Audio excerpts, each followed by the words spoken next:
Good morning, everyone. Welcome to another Sunday session of Live at the Waterhole.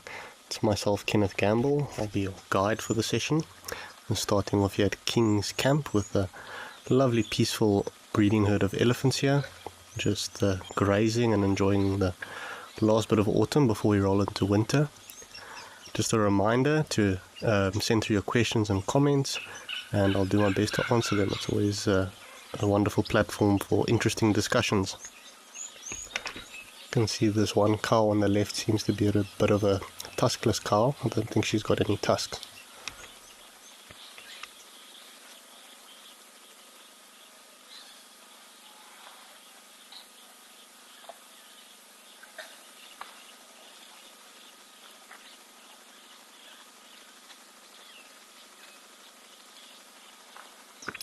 In a way, I'd like to assume she's possibly the matriarch. She seems like the biggest of all the cows there, maybe also possibly the oldest, but there's always a few more subtle cues one relies on to determine who's possibly the matriarch. It seems like a nice little small group of cows and calves. I thought I saw quite a small one at one point, but I can't notice it right now.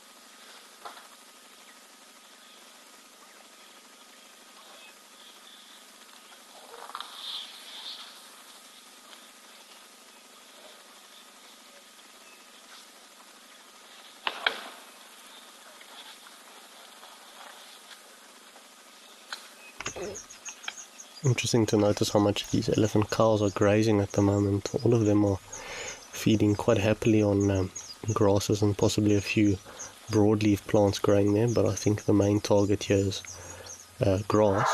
A bit of a misnomer. People always assume elephants predominantly feed on or browsing, feeding on branches and leaves, but that tends to come a bit later in the season once the grass availability is quite reduced, and of course the nutrition of the grasses has decreased significantly. But while the grazing is good, they will always make the most of it. You can see quite a bit of the grass cover still a bit green, slowly starting to fade to that yellow color as the grasses complete their production life cycle or their life cycle. Quite wonderful just to appreciate these peaceful giants doing their thing.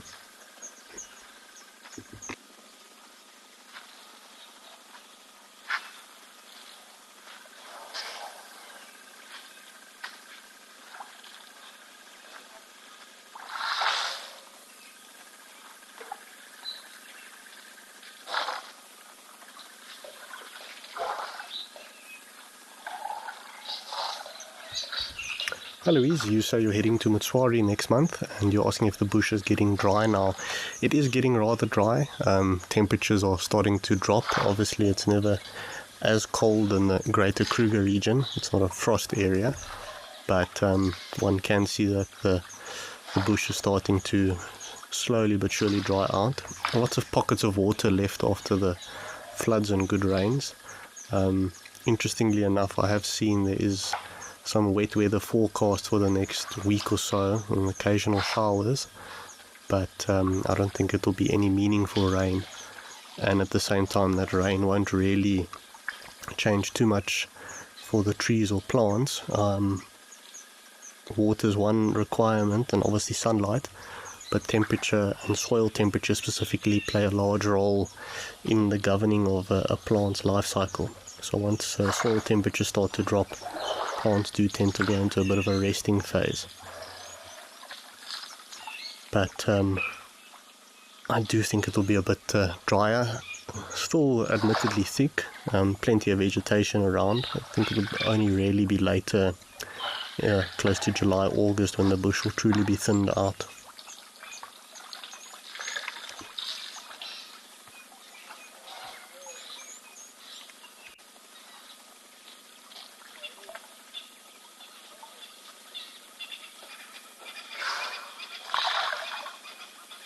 So it's quite evident that this female is definitely a tuskless cow. You can see she has no tusks on either side. Quite an interesting phenomenon. It's not too common in the Kruger elephants. I would say largely due to the large population size and the lack of poaching. Generally, tusklessness has been where it is recorded is due to human interference from poaching, or in the old days due to hunting. Elephants without tusks were not heavily hunted or shot. So there's a couple places, Mozambique, Addo, tusklessness is quite a prevalent genetic trait in those areas. At the same time, it's also not a bad trait. Prevents elephants from being poached for their ivory at the end of the day.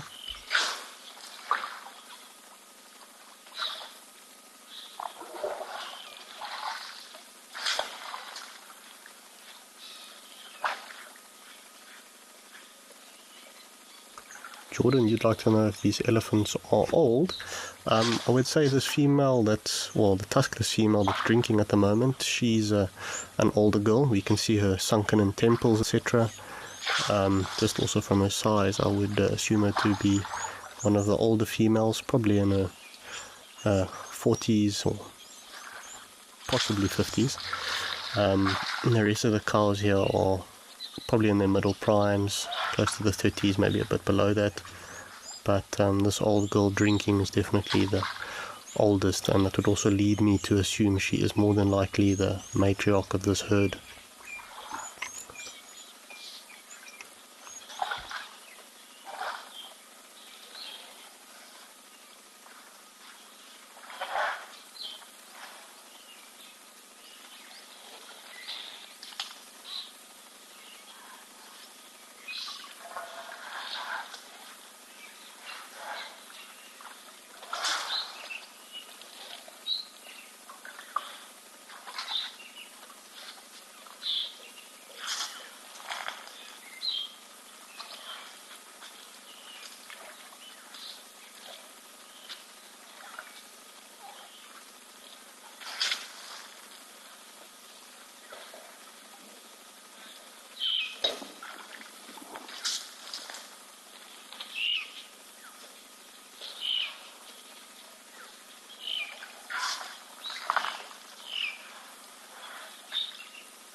Louise, you'd like to know if tusklessness is a recessive gene, the fact that some elephants are born without tusks. So it's definitely genetic, not as simple as being a single recessive gene. So it's linked to genes that affect the tusk development. And in African elephants, it's much more common in females. You don't very often, if ever, really see it in bulls, but it does take place. Especially with what I was talking about earlier in areas where elephants have been heavily persecuted. Where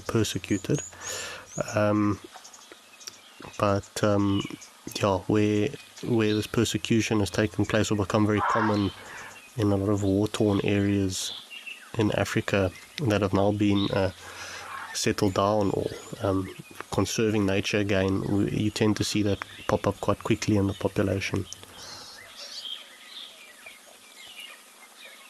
Obviously, once it's exposed, also there's ways of managing it. If a tuskless gene pool starts to pop up, but they're starting to be exposed to males again that have got strong tusk genes, it can override it. But it is certainly an interesting phenomenon. It's been quite well studied with adult elephants, with setting up of that park, etc. It was one of the topics that they looked quite in depth at. Hannah, you'd like to know, are animals without fur more prone to skin issues? So animals that normally have fur, and if they're due to some defect born without fur, they will quite easily have skin issues. It's a lot like some hairless cats, etc., or hairless dogs. They often require sunscreen, etc., because they are not adapted to it. But animals such as elephants, rhinos, or hippos, hippos maybe being a slight exception, but they've still got adaptations to deal with the sun. But we often see hippos bathing and spending a lot of time on water or mud to protect their skin. But nonetheless, your furless animals like elephants, or rhinos, pachyderms as they're collectively referred to, got quite a tough skin, and they are obviously adapted to deal with the beating sun. And of course, once again, we often see them bathing themselves in mud and dust, which also aids in skin protection or goes another step further to assist in that, among other copious reasons such as parasite control and keeping them cooler.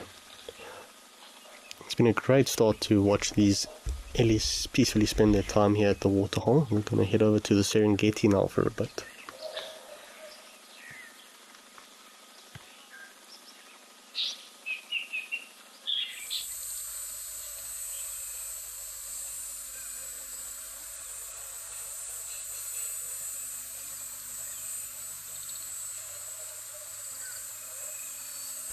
I assume our Spider-Man lizard is hiding out somewhere here.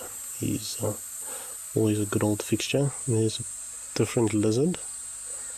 I don't think it's Mr. Spider-Man. It looks like the typical striped lizard. I have quite a population of them around my house. They sometimes give me a heart attack that I think it's a snake, but quite pleasant creatures to have around and very entertaining to watch as they chase insects and each other.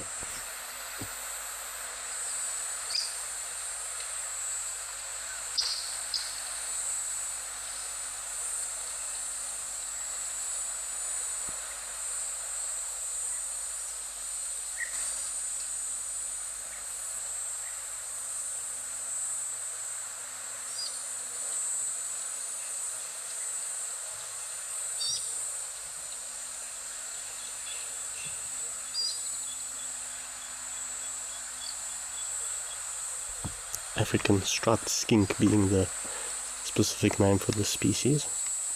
It's quite cool having such an up-close view of one of them. Look quite primitive and ancient. It looks a bit like a Komodo dragon, just on a very minute scale.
Fran, so you'd like to know if all lizards can regrow their tails. Not all lizards can regrow their tails, but many can. So a bit of a tough one to know. Well, personally, I don't know specifically many that can't. There's many times I think certain ones can't, and then I see them with a missing tail or a tail regrowing. But yeah, in general, it's quite a well-known trait for them and geckos, that they break off their tail as a defense mechanism to distract the predator with a squiggling tail, which takes off the heat and attention from them while they make a break for it. And generally the new tail, when it grows back, it's not identical, and it often looks a bit funny, generally a bit shorter or different texture, and but made of more of cartilage than bone. Obviously breaking off like that, bone doesn't regrow as well as it should.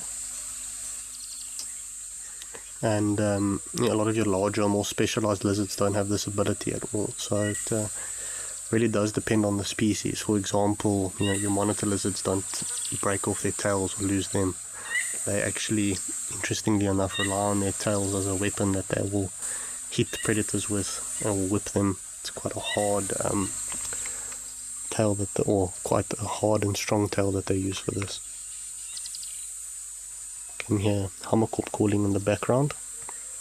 Quite a synonymous sound of Africa once you are aware of it, the sound or the call.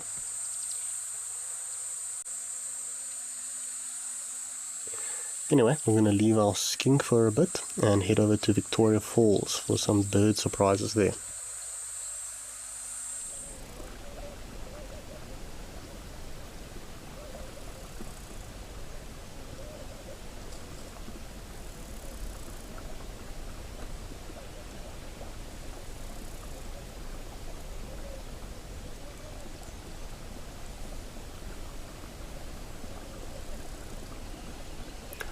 Always thoroughly enjoy seeing the birds here at Victoria Falls. We've got a few marabou storks preening themselves, and also a yellow-billed stork there. Well, general culprit at this time of year. Of course, the Abdom storks have migrated as the seasons change. I know the local flock that hangs out in Hoedspruit has departed. I do miss seeing them. They're all beautiful birds.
It's like quite a peaceful Sunday for all the birds here. Also a few blacksmith lapwings guarding their territory and keeping a close eye on the storks, no doubt, especially marabou storks that are very efficient scavengers.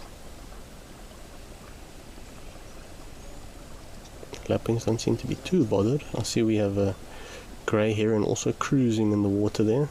Almost looks like it is swimming. It's almost all the way up to its belly there in the water. No doubt hoping to stir up a frog or some fish that it will quickly snap up. I'm always amazed by their willingness to enter the water, also to that depth, considering there are crocodiles about. But maybe they're a bit more sensitive towards movement and seeing things in the water. Looks like a bit of a younger bird. You can see it stirring up the water a bit, trying to flush any prey.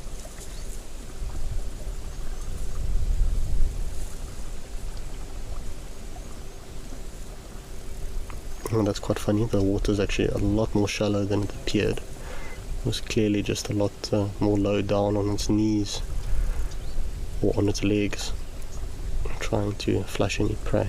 It's quite funny. I thought that water was much deeper than it is.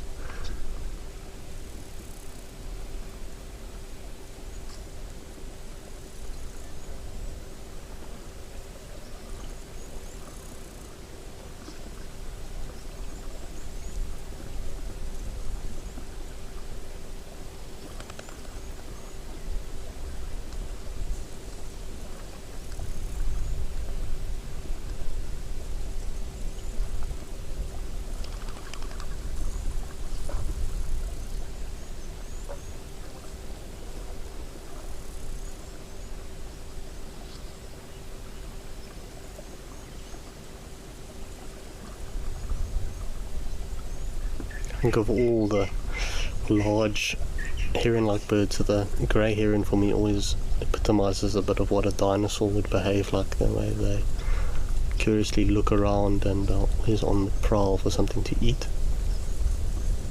And very patient hunters as well at that.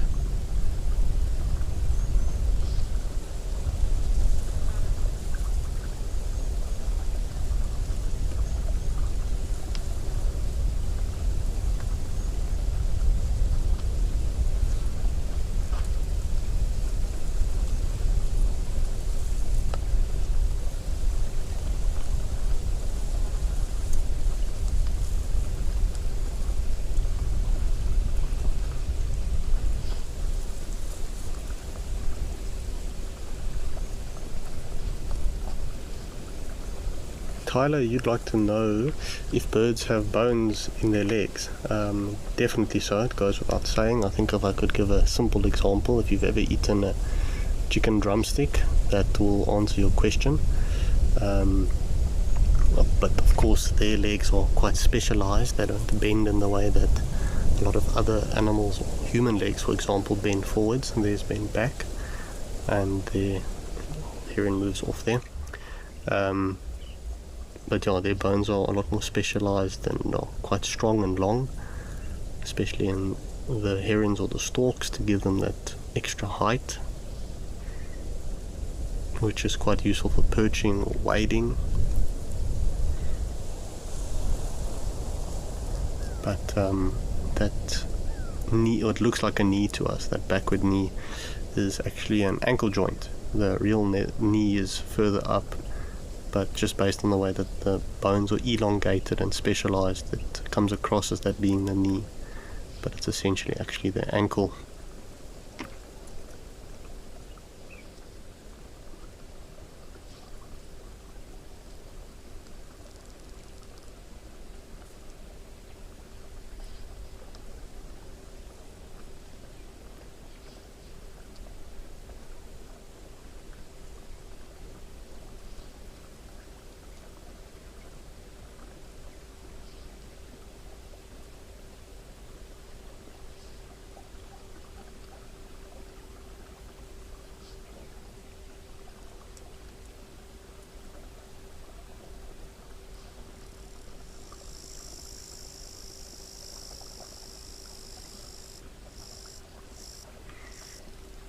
I certainly think herons are one of the best birds to watch on the live cams, because might not look like they're up to much, but they are continuously checking for something to feed on, and they are experts at detecting something in the grass or the water itself.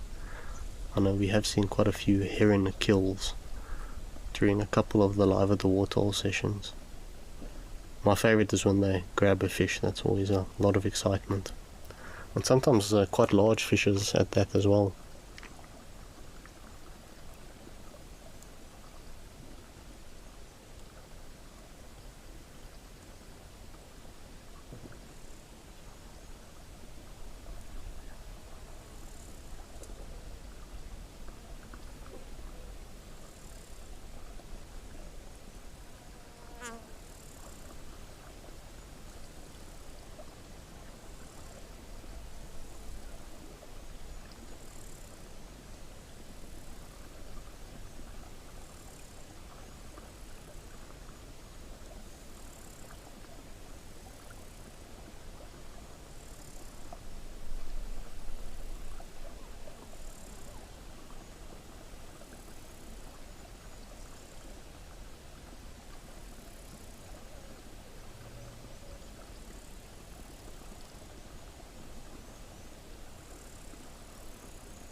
always that excitement of just patiently waiting, hoping the heron will pick up something. Could even snatch a baby crocodile. They are well known for doing that. There's also plenty of footage online of your more terrestrial herons snatching shrews or mice and rats. Ironically, herons have actually adapted quite well to habitation or making use of human-modified landscapes. If we think of all the rodents that associate with humans, it's a bountiful food source for herons. And ironically, a lot of our structures or man-made structures make very good nesting sites for herons. They know it's free of predators, and they can roost quite happily. Of course, it's not always to the excitement of humans. They are quite messy nesters, and there's a lot of excrement and guano created in the process. Also quite noisy if it's a large heronry.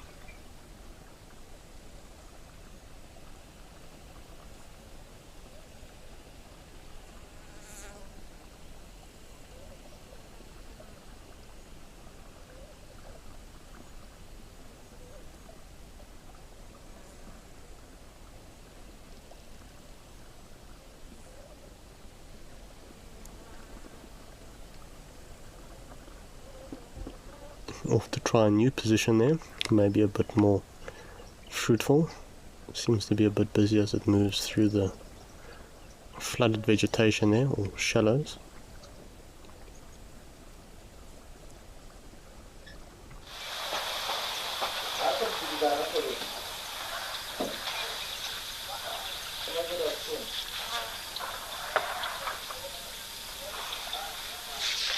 Just a nice little quick switch over to Tembe. Plenty of action happening here. Elephants are in full force and performance today. I know last weekend was a bit quieter for some reason, but it does look like stunning weather here at Tembe. Not much of a breeze, very sunny, so I'm sure it's very warm in northern Zululand. See, there seems to be a bit of a play fight taking place between these two younger bulls. I'm not sure if it's over the rights to this mud wallow. Of course, in weather like this, it's a sought after resource, but it doesn't look too serious. I think they are just playing around a bit.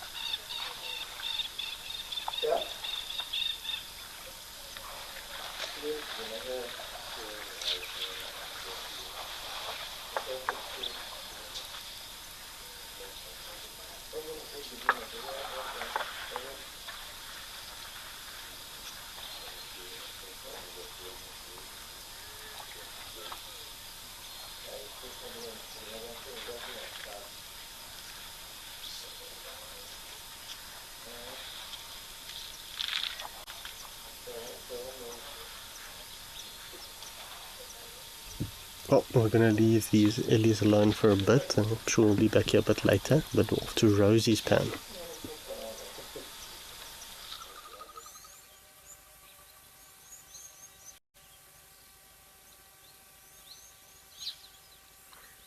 Oh, that's quite a pretty surprise. Often hear them on the cameras, but don't always see them. This is the enigmatic magpie shrike. Quite common in the Kruger regions and northern parts of South Africa. It seems to have given us a slip. I don't think it's gone too far. I'm sure we'll relocate it. But quite a unique call that they have. I wouldn't say it's an ugly one, but it often stirs up memories of the bush for me when I hear it, and I often think of the Kruger National Park. There he is again in his tangle of branches. I think he's maybe had a bit of a bath, or he's just preening himself. And there does appear to be quite a few birds in this tree. I'm sure there's a few quailias or general seed eaters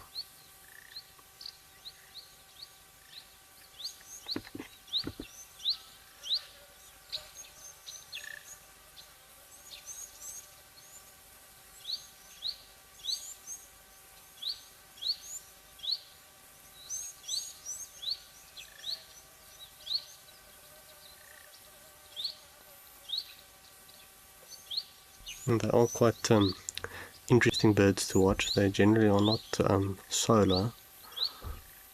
I was going to say there's another one. Yeah, there is another one. Sorry, the tail looked a bit short for a second.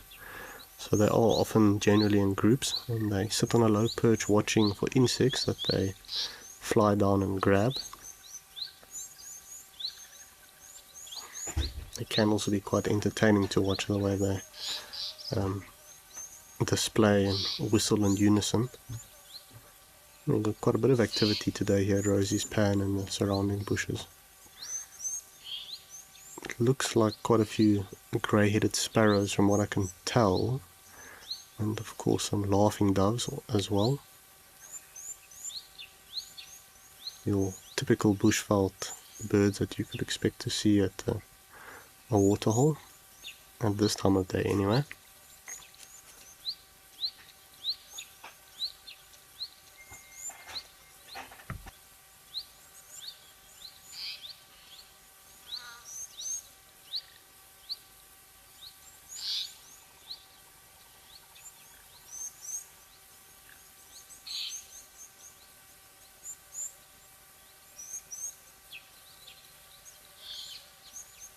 Now, of course, many of these smaller birds will sit in a thicket like this after preening or after having something to drink, and also washing themselves a bit. It protects them somewhat from other birds of prey. Bit of a thorny fortress, if you will. There slowly goes the sparrows. Just a few doves left now.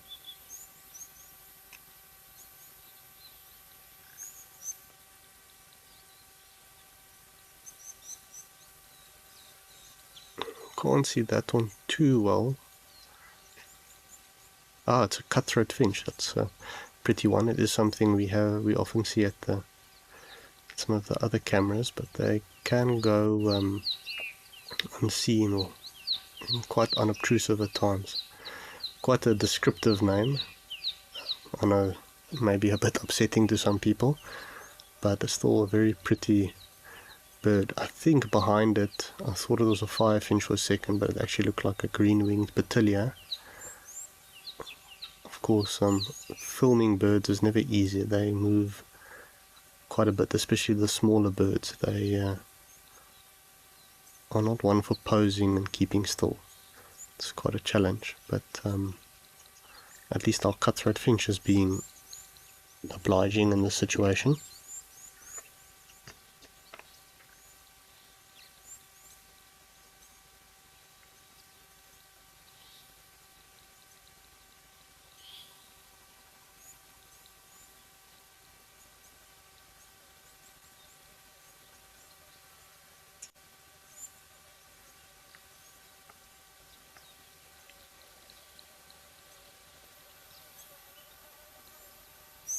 See a lot of movement in every direction. There's another cutthroat finch from what I can see. Might be a bit easier for us to focus on. It's easy to get distracted with all the movement and the different directions, etc. But I think that's also the trick sometimes with birding, is to focus on what you can before you get bewildered.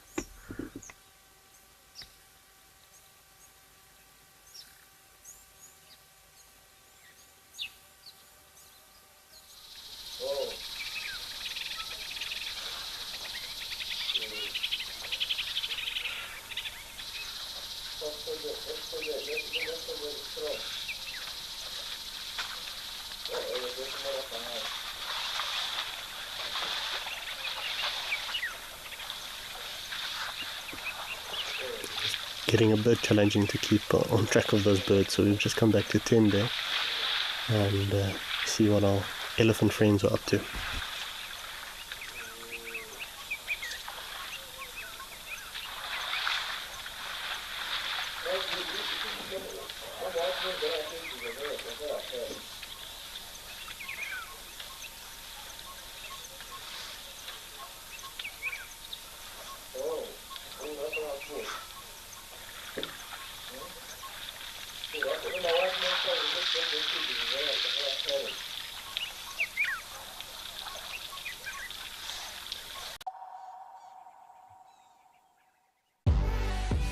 When nature calls, Maui is the only answer. Satisfy your wanderlust and take to the open road in one of our fully equipped motorhomes.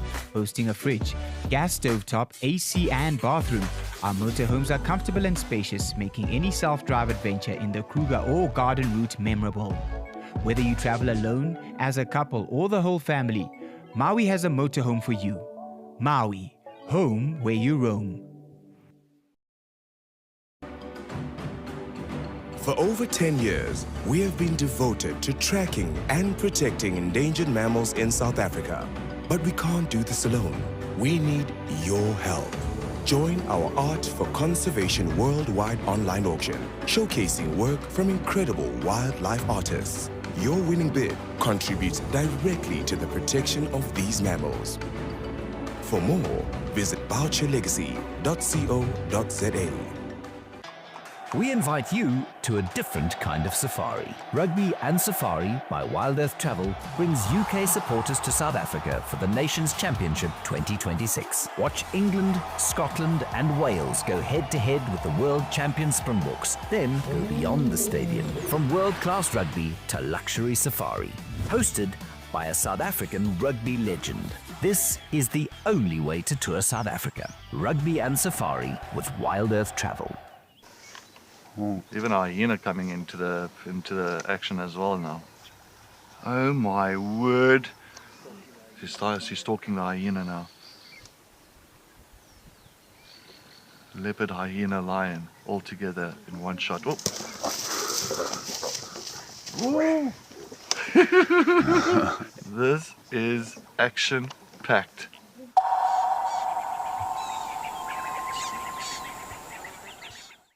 When adventure calls, answer with Brits. Take on Southern Africa's most breathtaking landscapes from behind the wheel of a fully equipped 4x4 or SUV. From tents and bedding to a fridge and full kitchen gear, everything you need is already on board. And with 24-hour roadside assistance, you're free to go further and explore with confidence.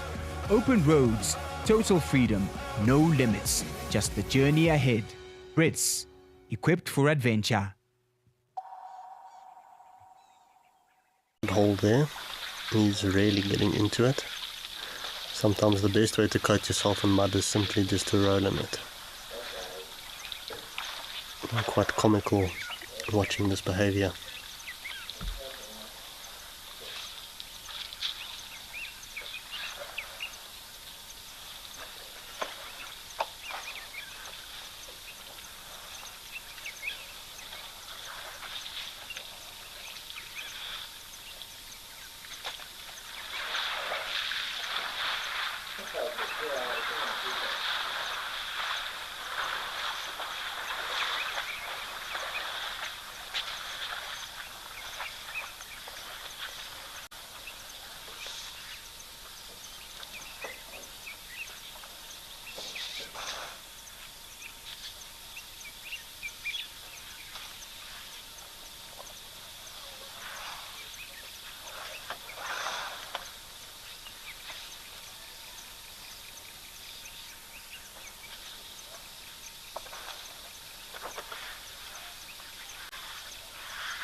Hannah, you'd like to know what is the strangest behavior I have seen from an elephant? I don't know. I think there's some interesting displays I've seen from elephants, which is not necessarily strange, but just an incredible example of their strength. I think hands down the strangest one is when they sometimes throw objects or spray water at. Sometimes they do it to game viewers at a drinking spot or near water, or when they throw rocks. Personally, I have not had a rock thrown at me, but I've seen plenty of examples. I wouldn't say the rest of their behavior is necessarily too strange, in my opinion. Seen them chase hyenas, lions, etc., but that's all quite normal.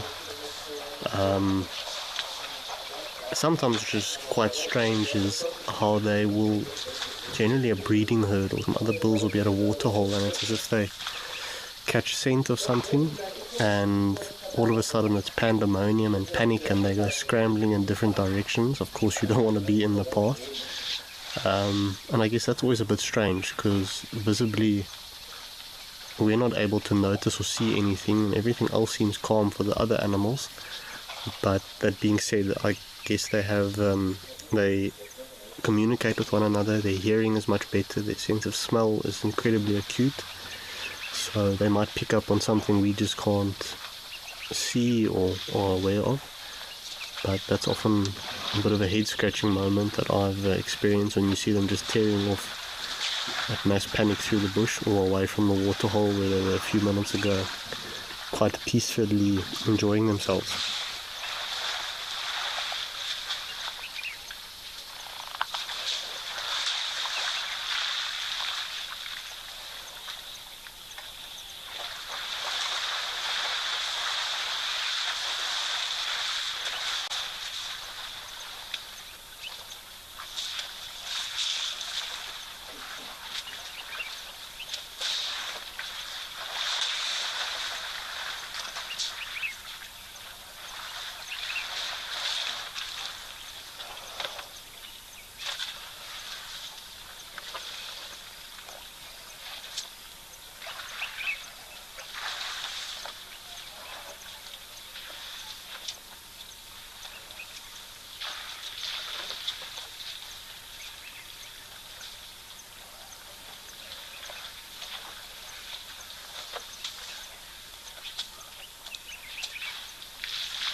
So definitely a very typical elephant day of Tembe today. It's nice to see everyone peacefully going about their business.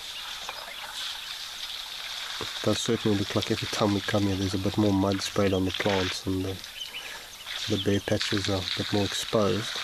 There's obviously the vegetation is also receding a bit as we head into winter. This boy is having another good bum scratch there. It seems like someone also wanted to get a bit cheeky, but that other bull is quite convincingly a bit bigger.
It does sound like someone is having quite a convincing drink in the background. It almost sounds like a water fountain or a pump, or the water splashing taking place. I assume it's one of the bulls drinking a bit.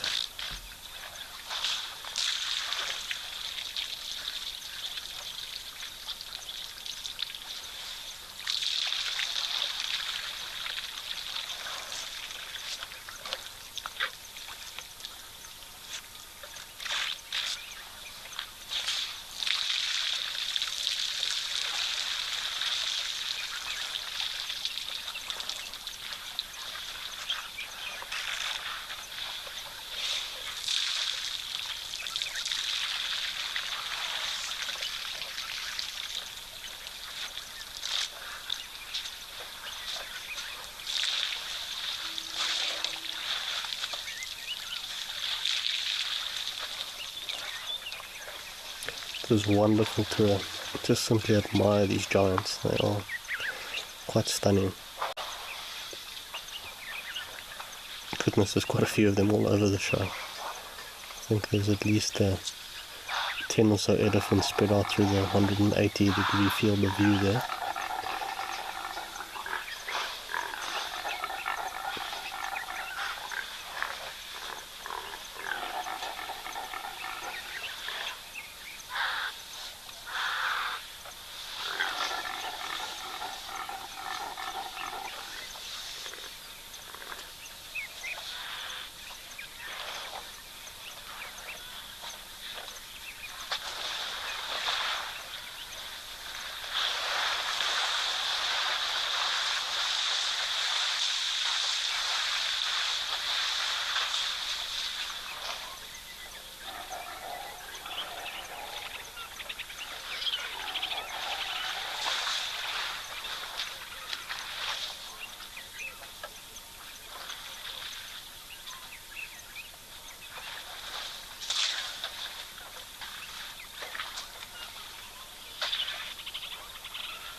Crystal, you would like to know if I've ever seen interaction between elephants and hippos at the water.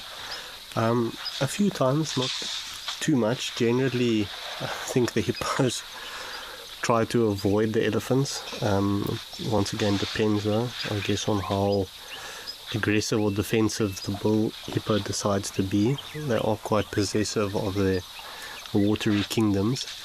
But generally the elephant will send them packing. They've got the height and size advantage, so sometimes they'll go into a bit of hiding or move to the edge. But yeah, a few times I've seen elephants actually chase them off or chase them out, and hippos go and hide in the vegetation or near the waterhole for a bit before they come back.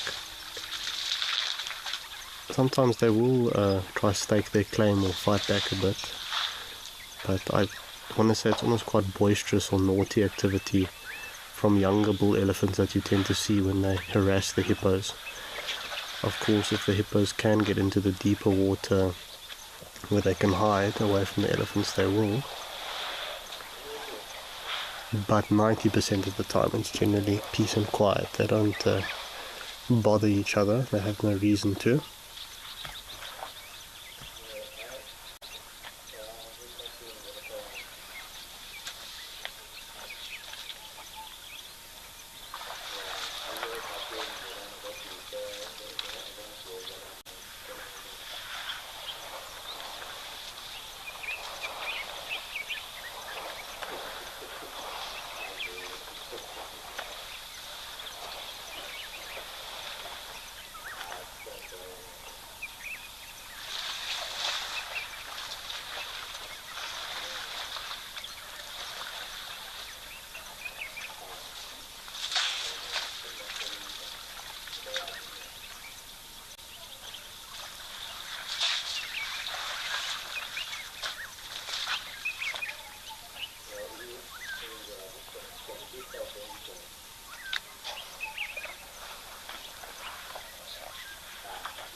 It looks like after most of the festivities, most of them are either settling in for a scratch or just finding a shady spot to pass the hot afternoon now.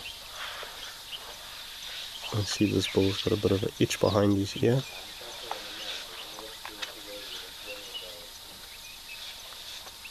Certainly the joys of being large bull elephant.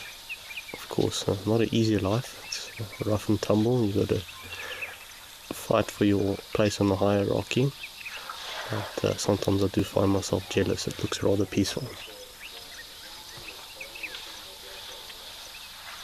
Although I don't think I could imagine eating thorny and spiky plants myself.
Quite funny, as I thought those elephant bulls would quite peacefully rest there or spend most of the afternoon there, they've both disappeared, gone in their separate directions.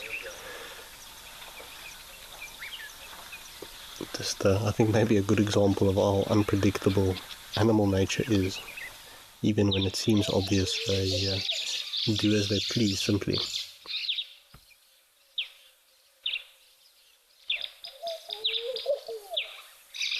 Just quickly come over to Lentor. We have a gorgeous laughing dove having a drink. I'm sure there's plenty of other birds from what I can hear. I think Lentor is definitely our top midday birding spot. I love seeing all the different birds here, especially considering we get to see a lot of the East African species, which I obviously have not seen or do not get to see on a regular basis. So quite enjoyable in that regard. What is generally always also a bit striking for me is how different but yet still very similar birds across the continent are, and in other parts of the world for that matter. But it's simply just slight variations, which is generally how speciation works. Oh, we had a swallow come on there to the right, obviously collecting mud or some water, I assume. There we go, little swallow, in you come. Looks like a lesser striped swallow to me. I will check my facts. But definitely gathering up some mud for its nest there. Very cool to see. I will say that was quite a lucky one. So you get a lesser striped swallow and a greater striped swallow in Africa. The name always confused me because the lesser striped swallow actually has much bolder streaks, but the lesser refers more to its size in actuality.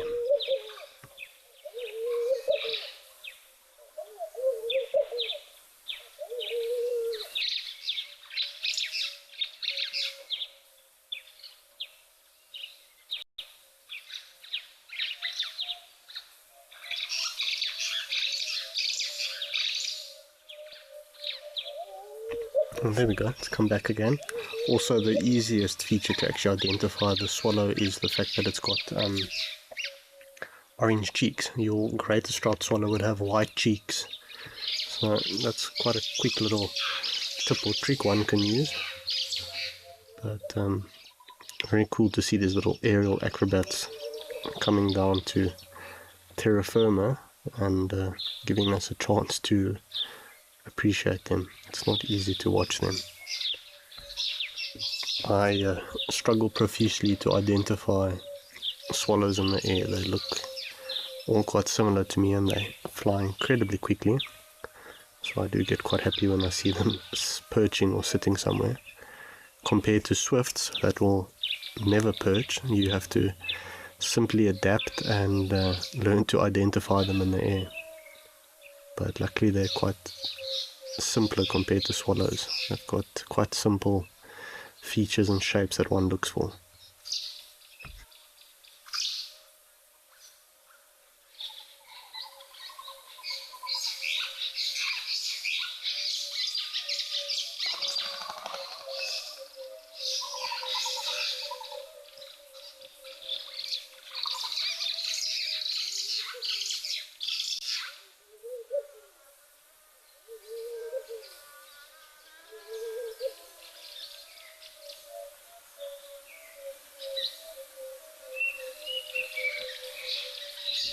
It's always fantastic to have little surprises like that.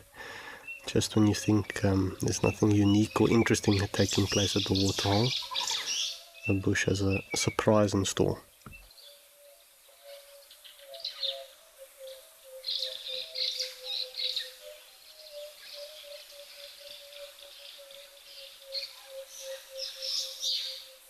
Hopefully, if we're lucky, another swallow will come in. Just have to play the waiting game.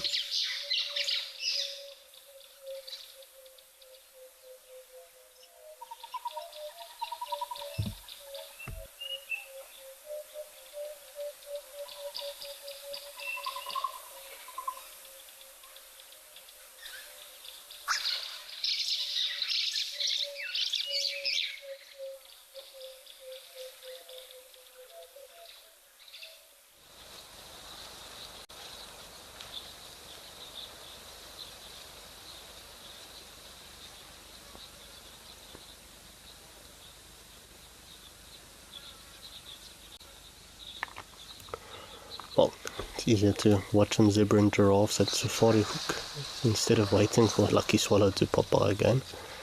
Certainly looking quite a bit more dry here in Etosha, understandably so. It is a much more arid region of southern Africa. There's a certain beauty to this arid landscape. I do also love the mapani trees in the background.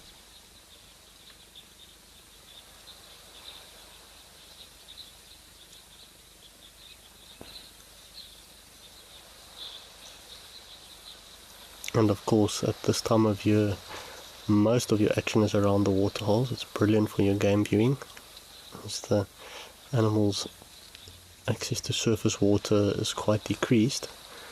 Then they start to head to the water, and it becomes quite a magnet for them. Got a lone springbuck over there. It looks like a male. Might be a few more. There steps another one in. I'm sure there is a couple more that will enter our field of view.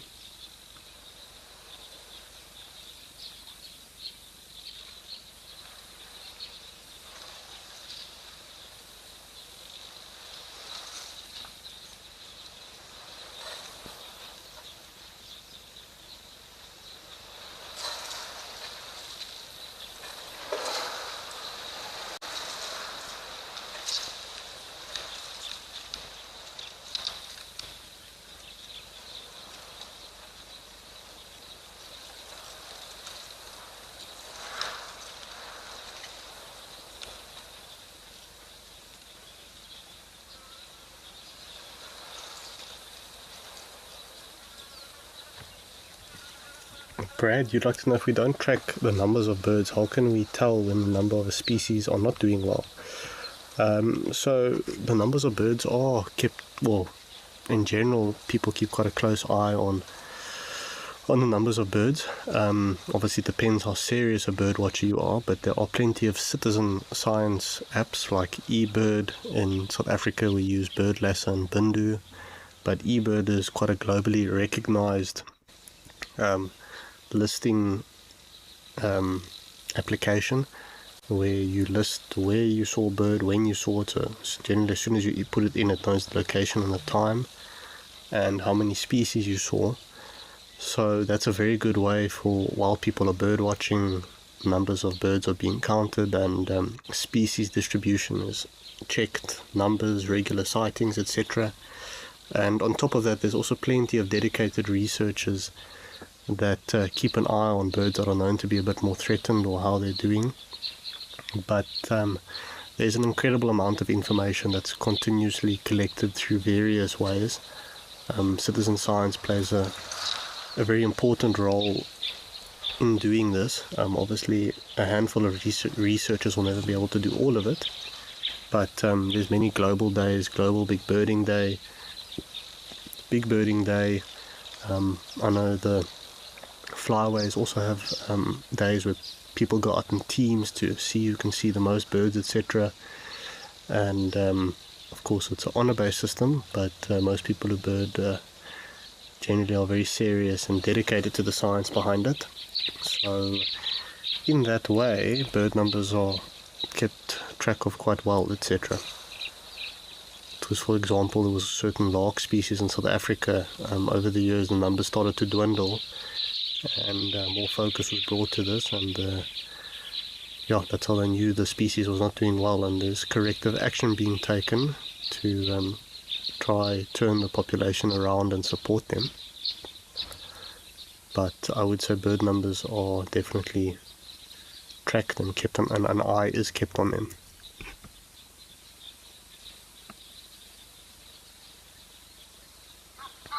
And I would encourage anyone who is an avid birder who enjoys it. You don't actually even need to be an expert birder at all, but pick up your local bird listing app like eBird, etc., and contribute to science. It makes a huge difference. It helps quite a lot. Even if it's just a common species, every record counts and makes a difference.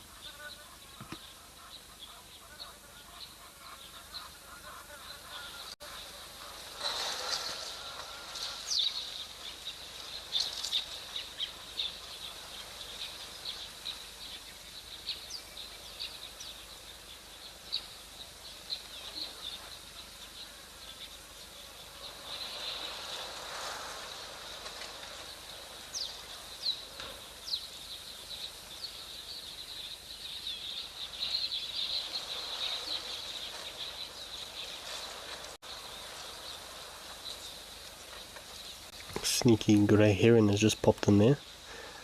Definitely on the hunt for something as always.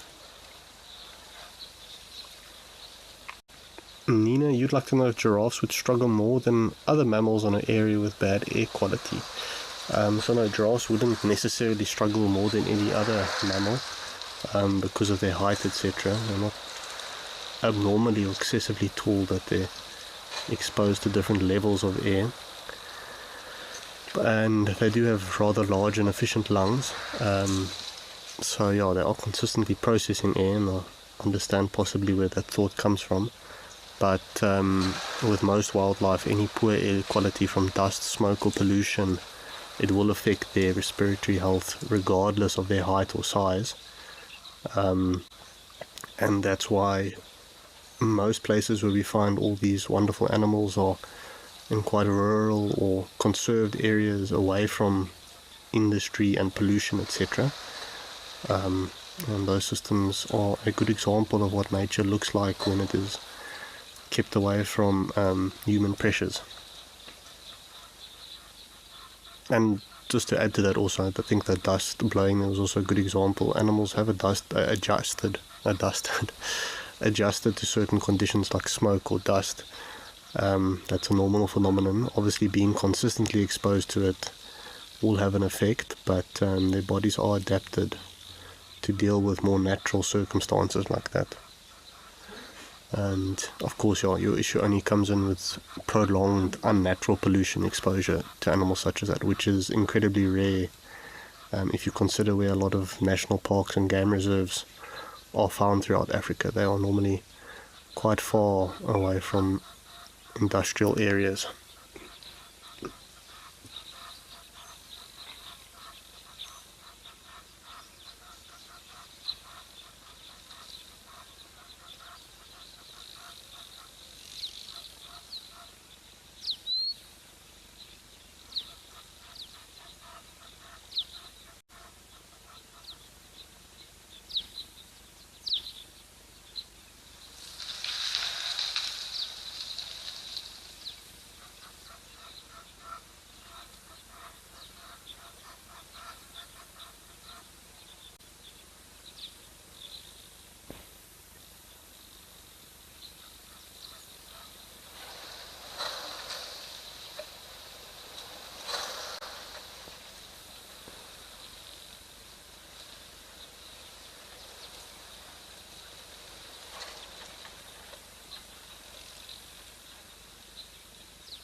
giraffe is certainly looking very alert and careful while it drinks here. Make 100% sense considering we have seen lions here, and I'm sure they would capitalize on opportunity to take down a giraffe, especially when they're vulnerable while drinking like this.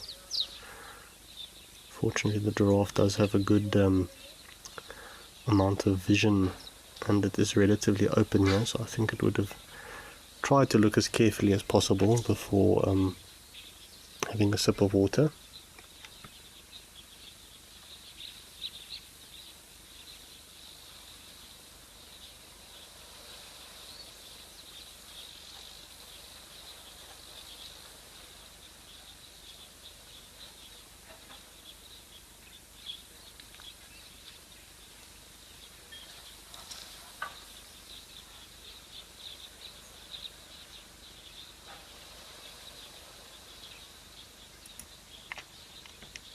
Grant, you'd like to know what forced giraffe to evolve to be so tall. So obviously it's not something that happened very rapidly. It took thousands and thousands of years to take place, and from prehistoric ancestors. But it came about due to the advantage it gave them. It allowed them to outcompete other browsers and exploit niches at higher levels when it came to feeding on plants. So by getting taller and taller, they could browse higher up in trees, and especially during the dry season, this would have had a massive advantage for them when food was quite scarce. So obviously, as a few members of the population got taller, they passed those genes on, and it allowed them to survive and continue exploiting this untapped food resource. And the rest is essentially history. Another thought of factor is also the competition between males. If we see how giraffes fight, etc., it plays a role, or what they call necking. So stronger necks in those situations would also give certain bulls more benefits, or they would breed more successfully, more regularly. So that also plays a role, but at the end of the day, it has a lot to do with the competition for food and the race to outcompete the other competitors or other browsers, etc.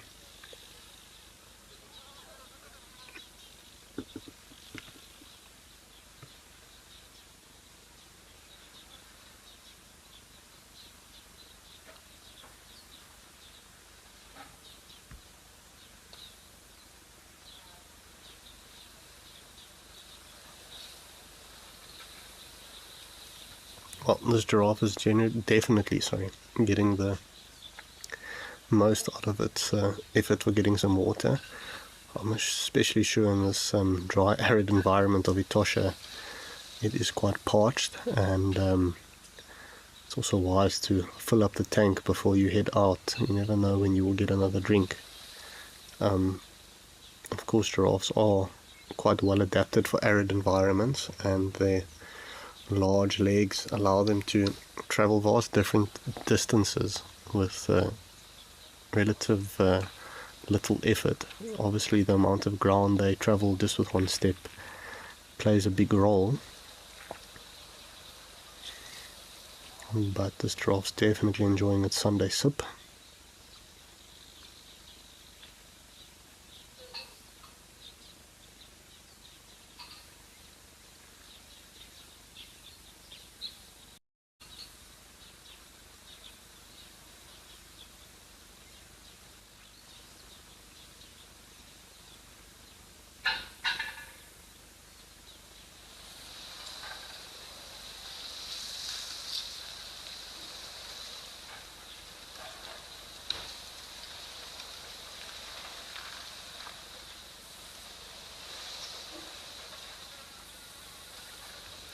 Well, our giraffe's on its way. We're going to head back over to Lentor for a few more birds that have come in. You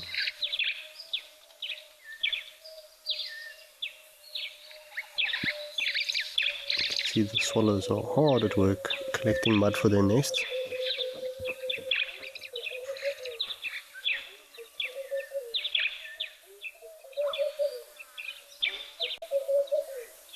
It's quite interesting to see them busy with their nest building. They've left us now in South Africa, or most of the numbers. Oh, there's a white-browed sparrow weaver as well, running through at the back.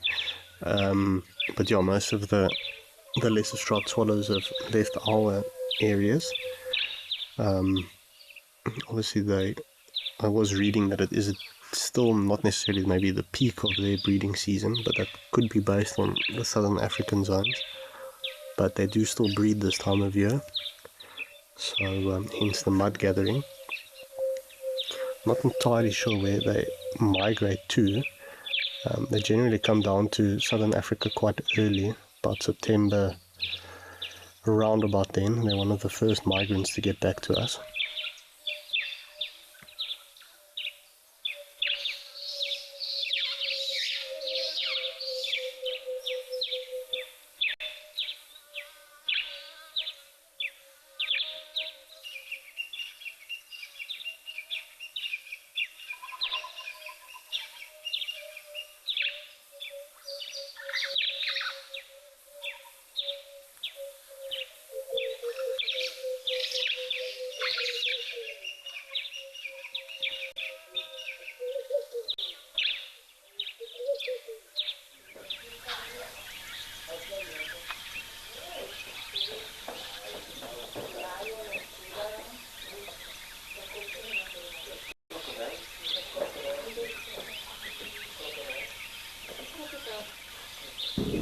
I was reading now that April to August is the more normal breeding time for the more northern populations. Of course, makes sense when you think of the switch in seasons across the equator. Of course, there's also still plenty of elephant action here at Tembe. Got a few warthogs also mowing the lawn, keeping it neat and tidy for us.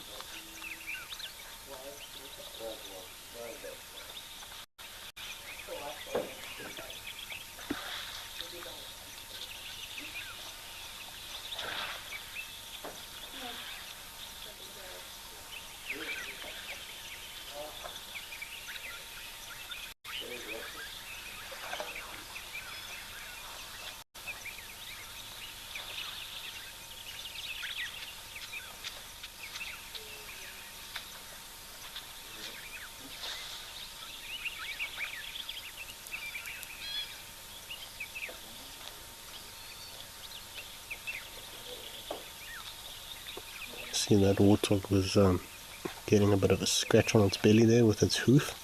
It was amazing how flexible animals can be to scratch themselves.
I would take a guess that this elephant bull might rest under the tree, but it actually does seem like he wants to stir up some mud there for a bit of a mud bath. Almost testing the waters a bit.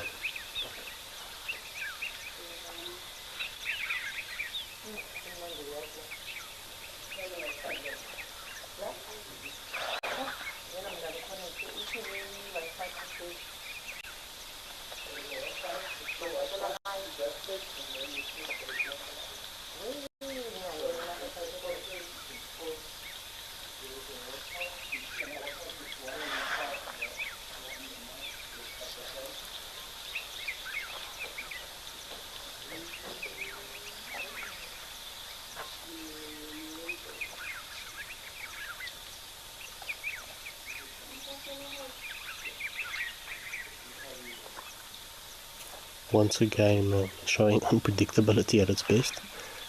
I'm not entirely sure what he's actually thinking. Might just be taking it quite leisurely.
I think in the end he's maybe settling down for a leisurely siesta.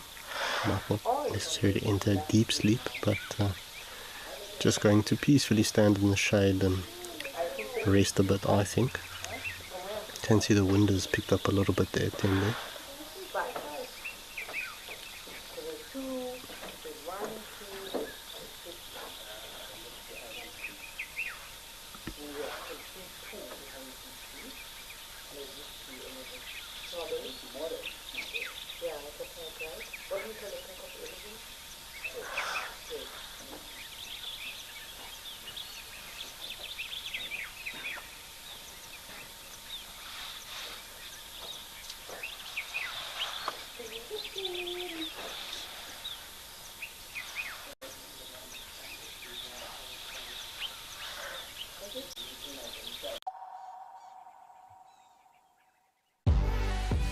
When nature calls, Maui is the only answer.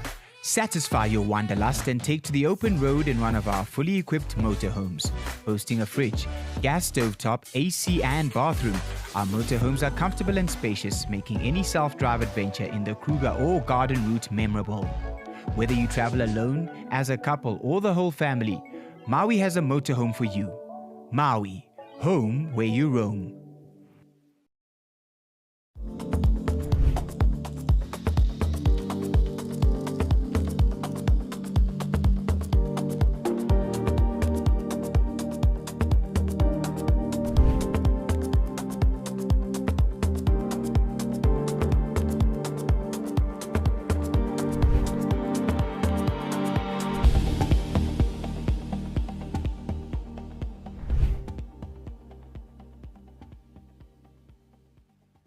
The Wild Earth Impact Foundation is a non-profit that uses the power of wildlife storytelling as a force for good.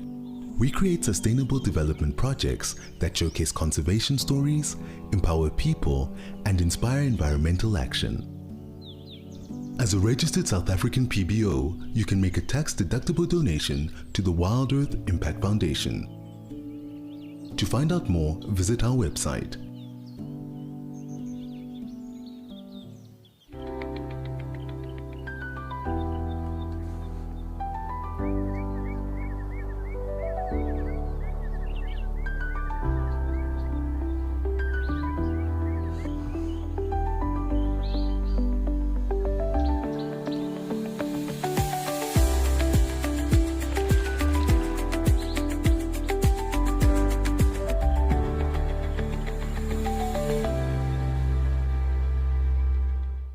When adventure calls, answer with Brits. Take on Southern Africa's most breathtaking landscapes from behind the wheel of a fully equipped 4x4 or SUV. From tents and bedding to a fridge and full kitchen gear, everything you need is already on board. And with 24-hour roadside assistance, you're free to go further and explore with confidence. Open roads, total freedom, no limits, just the journey ahead. Brits, equipped for adventure. and it may look like the elephants have broken a lot of the trees, but I myself over the years have seen a few intense storms, or actually with strong winds, are generally the culprit for damaging some of the bigger trees and breaking the tops of them off. So one must also always just use a bit of maybe common sense, or look at the two. If the branches are incredibly high up, the chance an elephant did it is quite low. But that being said, they are capable of amazing feats of strength, and some very big trees that you think would not be possible to push over or damage, an elephant can do it. But generally how the elephants damage baobabs is by feeding on them and tusking them and almost hollowing them out eventually. Baobabs are quite unique in the fact that they are essentially a type of succulent and not necessarily a tree, hence why they can withstand quite a bit of abuse from the elephants, but sometimes the damage can be too great and it does eventually kill them. So yeah, that bark stripping and gouging that takes place, if it's too prolific or repeated, it eventually weakens the baobab. And especially in dry times when the plant or the tree is trying to conserve water, that can be a bit of a death sentence for it.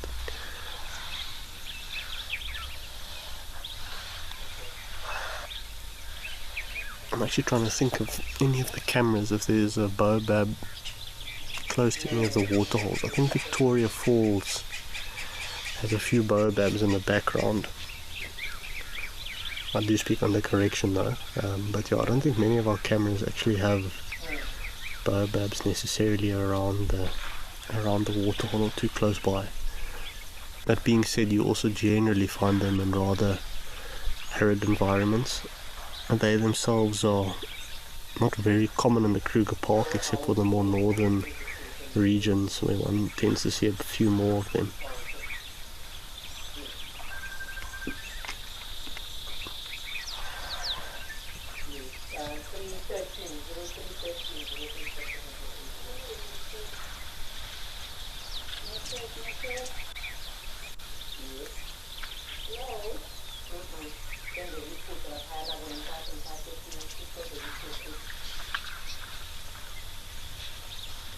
But it is always an interesting,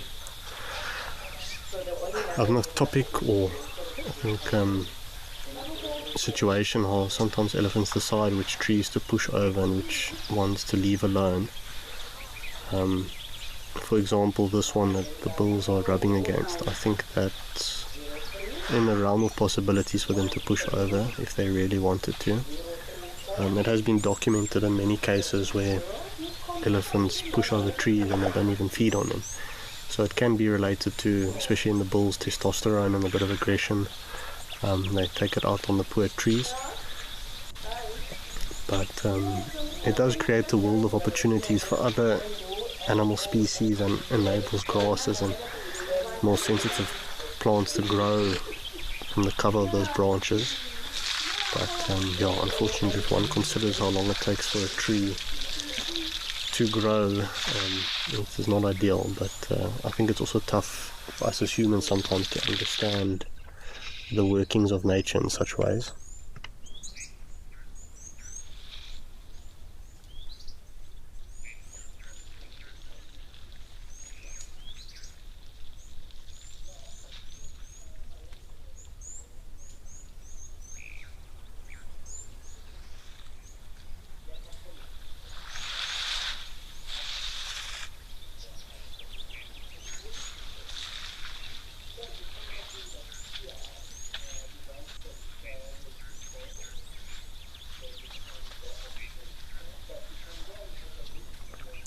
Elephants are certainly keeping us. Ooh, there's a bit of aggression. Don't think he liked having that young bull behind him harassing him. Sent him a bit packing and just established a bit of space. You can see that other bull at the back now also got a bit of a fright from the commotion. There's plenty of antics around the waterhole here at Tembe today.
certainly does appear like it's calming down somewhat here at the waterhole by Tembe. I'm sure most of the elephants have had their full of water and mud baths, and they are resting just out of view, a bit deeper in the sand forest, in the shade. But certainly interesting to see how many elephants come and go through here. It almost feels like a magic trip as they pop up and then also disappear into thin air.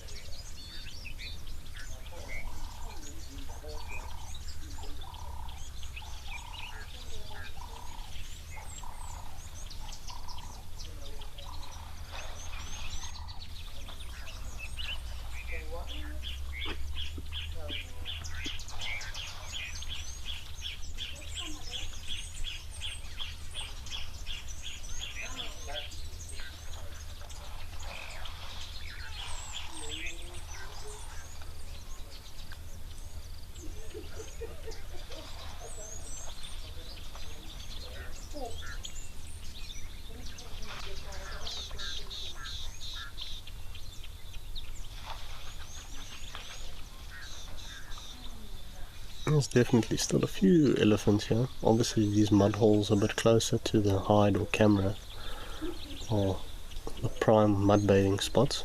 Clearly something they prefer about this mud. It does appear to be a bit more of a sandier mud. Even the warthogs are moving in on this zone, but they seem to be carefully keeping an eye on the larger elephants nearby.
But Rory, you'd like to know what do I think would happen if aardvarks did not exist in an area? Would something else dig the termite mounds? So keep in mind there are a few other mammals or species out there that do feed on aardvarks. Your aard wolf is an example. Pangolins feed on termites also. Of course, aardvarks are very well known. Due to their scarcity, I think people assume them to be a lot less common than they are, but their nocturnal habits, etc., or their cryptic habits make them appear very scarce, but they are always around. Where I stay, there's actually a few that are quite common, but you can often go years without seeing them, but often pick up signs of their activity. That being said, they are still nonetheless very important ecosystem engineers. When they dig into termite mounds or burrows, they open up the soil that's often compacted, so loosen that up. They create a lot of shelter for other animals, and this whole system helps cycle nutrients, because you've got the soil, the subsurface soil coming back to the surface, and once again just creating shelter. I do think aardvarks probably construct the larger burrows. I don't think aardwolves are amazing diggers, and that being the same for pangolins, also being quite small, but keeping in mind porcupines, warthogs, hyenas, they are capable of digging burrows, just to different degrees. I think if the aardvarks disappeared from an area, like I said, your warthogs and porcupines, sometimes hyenas, they'll probably use or enlarge burrows, maybe construct a few more of themselves. But of course, with those powerful digging claws that aardvarks have, there's not many animals that can replace that digging capability, or power and frequency. So yeah, the termite mounds would still exist. Obviously, aardvarks are a problem for termites. They feed on them and are detrimental. So the termites would actually flourish without aardvarks in the area. But I think the landscape would slowly change. There'd be fewer burrows, so that's less soil turnover, and also fewer homes or species that rely on these abandoned aardvark holes. There's also numerous birds that use their burrows for nests, kingfishers, bee-eaters. The number of animals that use aardvark burrows is actually staggering. I remember reading an article about it, but it is mind-blowing what an important role they play. And just on top of that, even in a burrow being used by, or an active burrow, there can be a whole cohort of species. Warthogs, porcupines, aardvarks can all live in one burrow system simultaneously. It's quite interesting.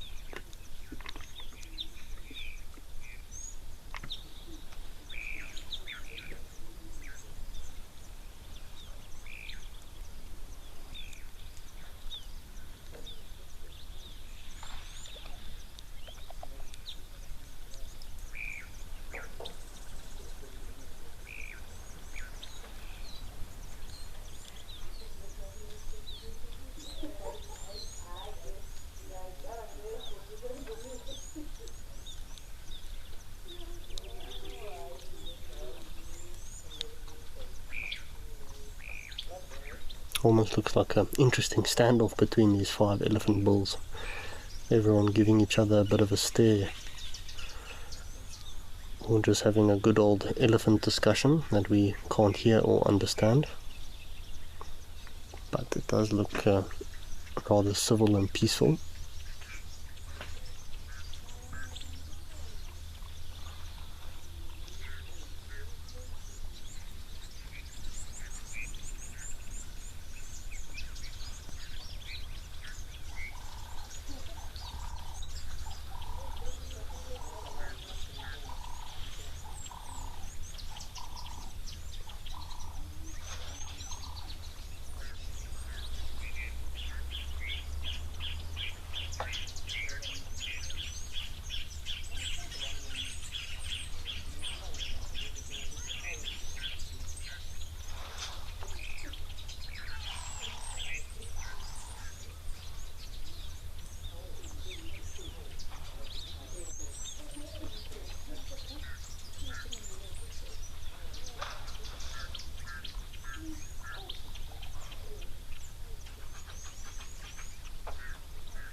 Everyone just coming and going in their own directions.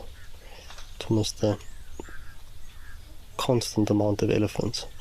I think we must have easily seen about 30 to 50 different elephants today, maybe a tembe. 50 almost sounds like too much, but just think of the amount that come and go the whole time. It is quite interesting. Maybe not 50, but I do think there's been a lot of constant traction. We've quickly come back over to King's Camp. There's a bit of unstableness there by tembe.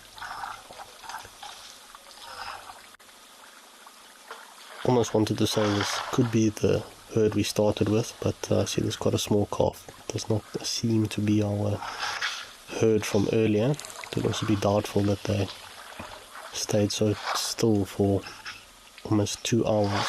It would not be a normal thing for elephants to do, especially in the midday sun.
Certainly a lot of interactive audio here, lots of slurping as they gather up the water from King's Camp's waterhole here.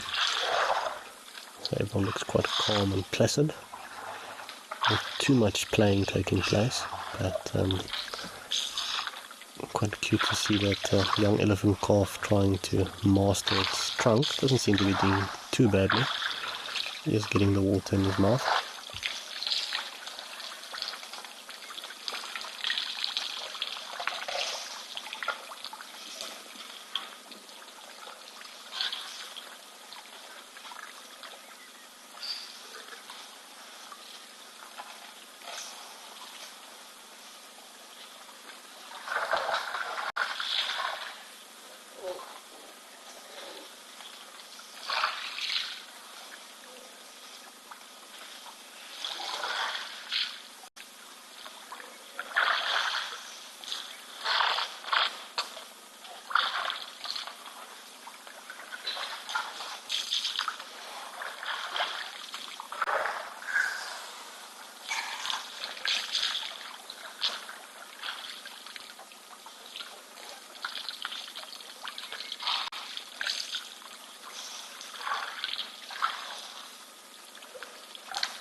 Bit of excitement and vocalizations there. I'm not sure if there's maybe a bull lurking or another breeding herd coming in.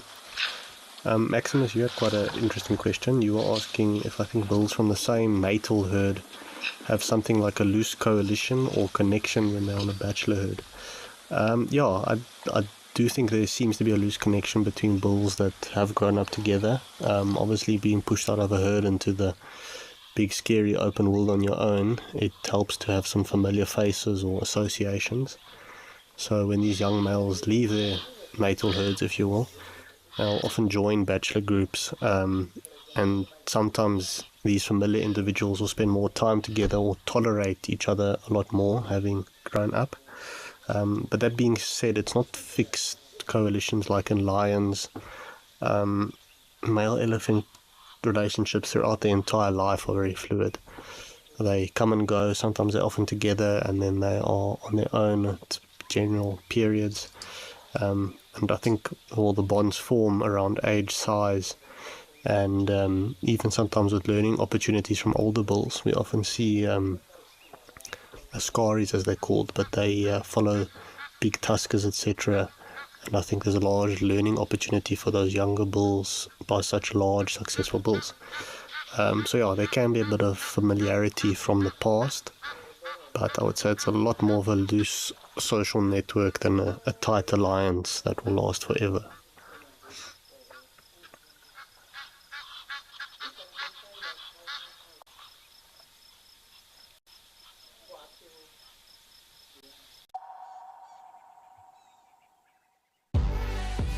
When nature calls, Maui is the only answer.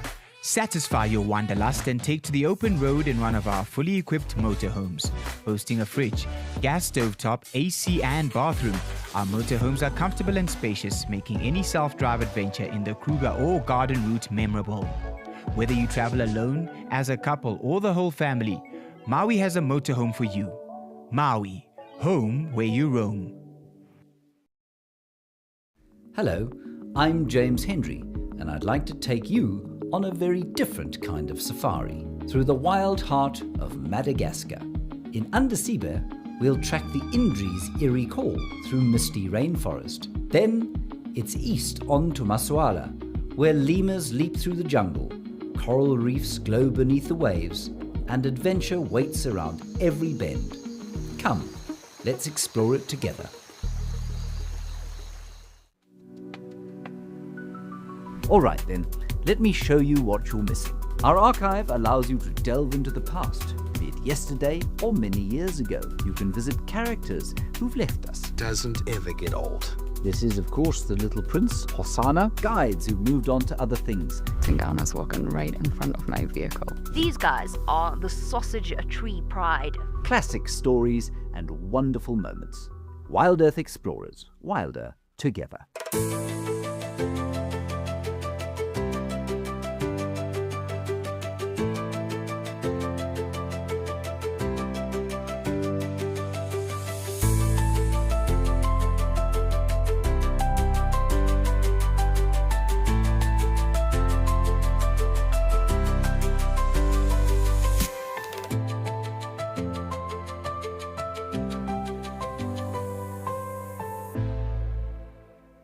When adventure calls, answer with Brits.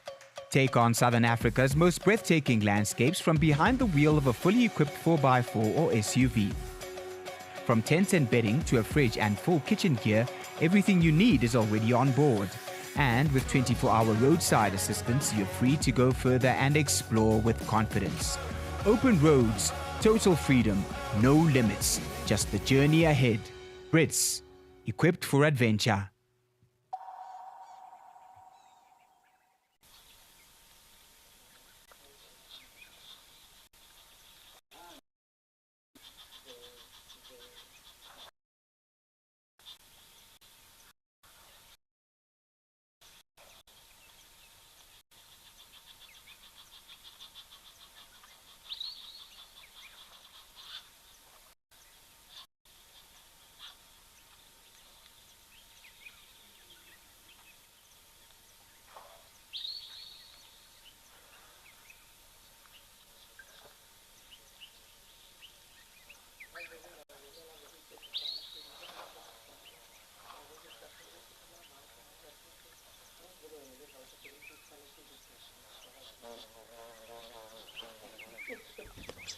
Seems like everyone's slowly fanning out more and more from this main mud hole or bathing hole. I do think everyone's getting ready to retire a bit for the midday heat. 1 o'clock is quite a warm part of day in the African bush. That guy's just disappeared to that thicket over there.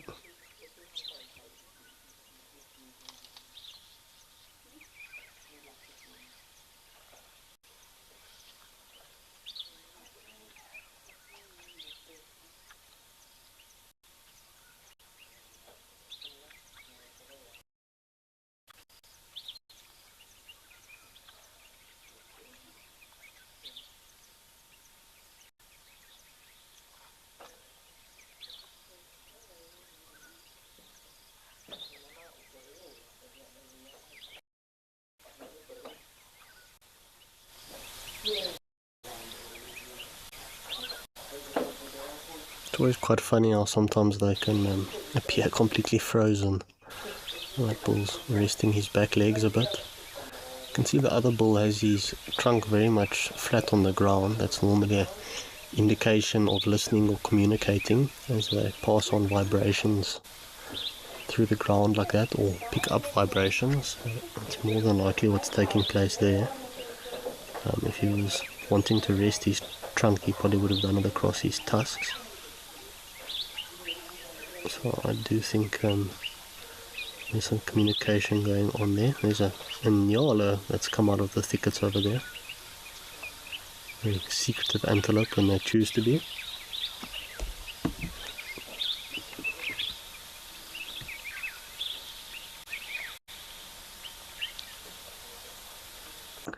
Well, most of our elephants have now left us, and we're going to go over to Lentor again.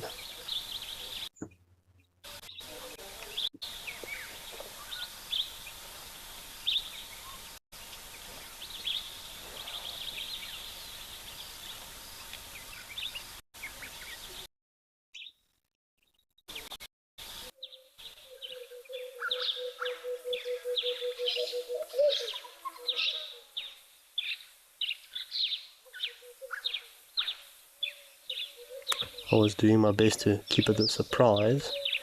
It's our ever-present comical terrapins. Looking quite photogenic and pretty while they pose like that. What they could get up to is anybody's guess. They operate without reason sometimes, in my opinion. They seem to do things that don't seem to make 100% sense for me, but nonetheless, that is the secrets of the terrapin itself.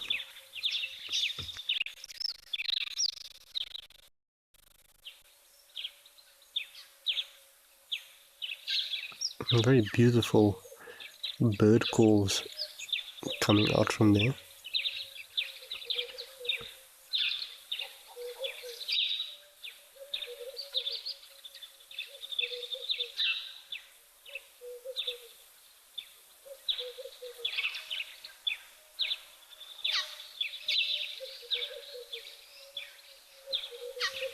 Quite interesting that terrapins are sitting as still as statues.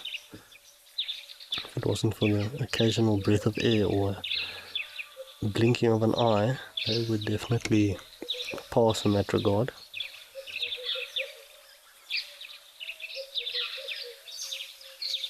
Might have an increase in action, still taking it very easy, that's for sure.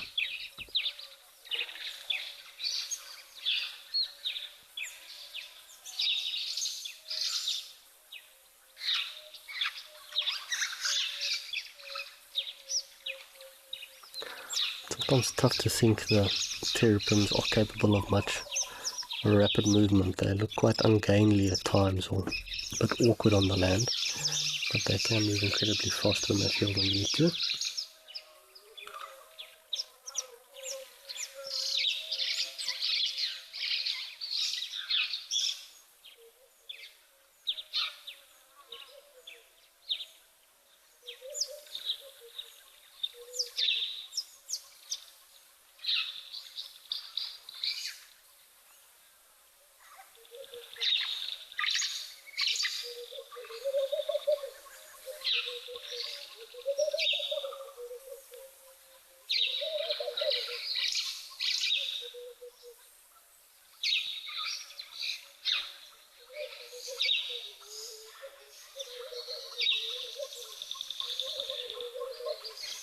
Based on what we learned the other day, I must double check myself.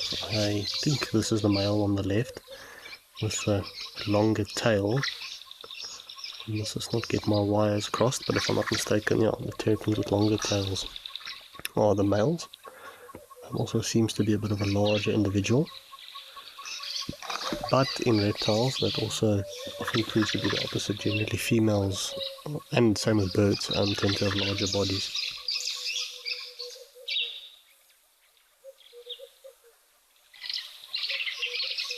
And Nina, you'd like to know if there's a reason why they don't move much.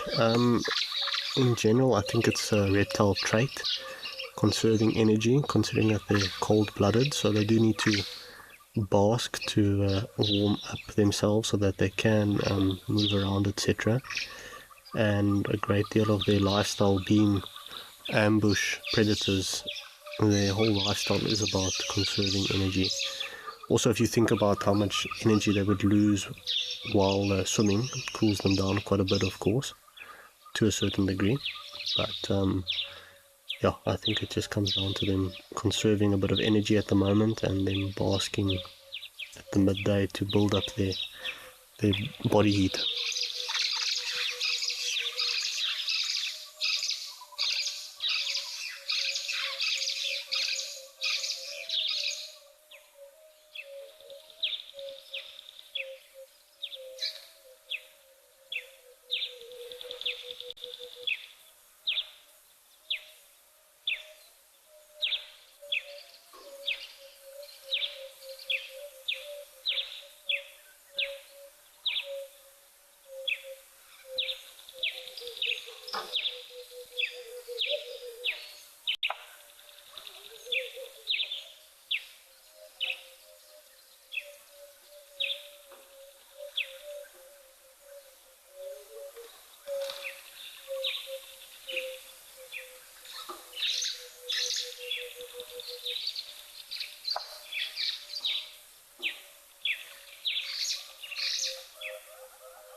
Well, it would have been quite cool if one of the swallows maybe perched on the terrapin's back, but I don't think they would be interested in doing that. My main goal is building nests and breeding at the moment.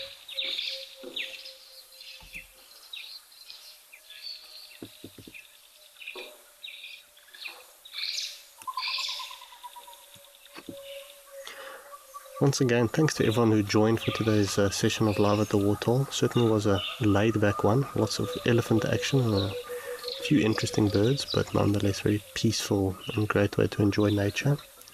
Thanks again to everyone's questions and comments, a few great ones, a couple interesting topics, but once again, thanks from my side, and I'll see you next time.